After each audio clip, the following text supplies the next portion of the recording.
In today's video, I'm going to teach you how to build an AI agent in Zapier without writing code.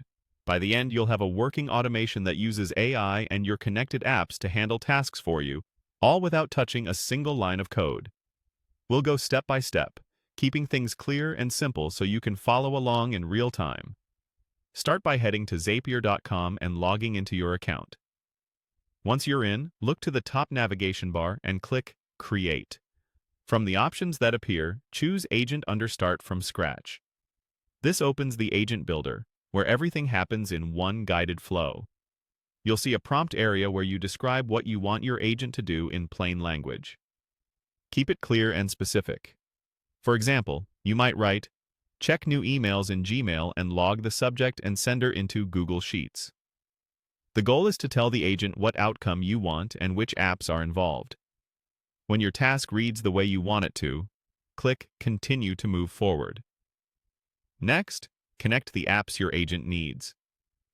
In our example, that means Gmail and Google Sheets.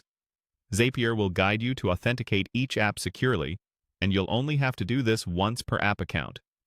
Make sure you're connecting the correct accounts, especially if you manage multiple workspaces or spreadsheets, so your agent pulls and writes data in the right place. Now map the data fields.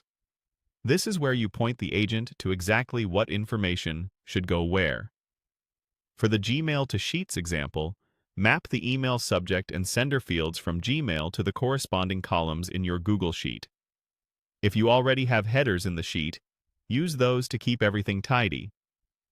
Clear mappings help the agent act consistently and make your results easier to review later.